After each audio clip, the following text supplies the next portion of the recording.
Labas, ar tau teko gerti matės arbatą?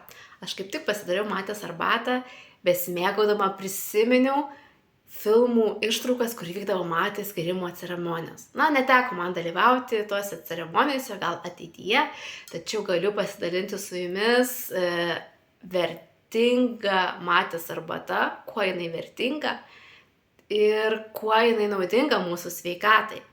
Matės arbatoje gausu natūralių antioksidantų, begalės vitaminų, tokių kaip C, B grupės vitaminai, taip pat ir geležies, kalcio. O ypač matės arbata naudinga tiem, kurie nenori gerti kavos, tačiau nori turėti daug energijos, nes matės arbata yra natūralus energijos šaltinis, kuriame yra natūralaus kofeino. Taip pat, jeigu norite kontroliuoti savo svorį, labai greitina medžiagų apykaitą, degina kalorijas. Taip pat, jeigu turite tokį jausmą, apsivalgymą, kad jūs valgot ir valgot, tai matės arbata labai vertinga ir mažina alkio jausmą. Taip pat matės arbatoje gausu skaidulų, kurios gerina mūsų žarnyną.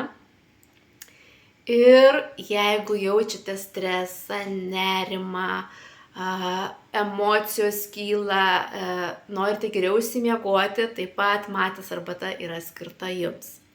Ypač skirta ir širdies problemoms spręsti, saugo mūsų širdį. Jeigu turite padidėjusį cholesterolį, tai sumažina, jūsų kraujo spaudimas padidėjęs, taip pat labai vertinga išgerti, nes sumažina kraujo spaudimą. Jeigu kraujo spaudimas yra sumažėjęs, šiek tiek pakelia. Ir taip pat dar kartą noriu paakcentuoti, kad mūsų emocinė būklė sutvarko. Ypač taip pat vertinga turint odos problemas, kaip įvairūs spuogai, kitos problemos, gerina odos būklę dėl tam tikrų medžiagų. Ir arbata yra unikalaus skonio, šiek tiek yra kartumo, tačiau tas kartumas nudvelkia sužinojus, kiek vertės joje yra mūsų organizmui. Tačiau jeigu esi nėštukė, maitini savo leliuką, tau šios arbatos negalima gerti. Galėsi išgerti tuo metu, kai jau baigsi savo maitinimą.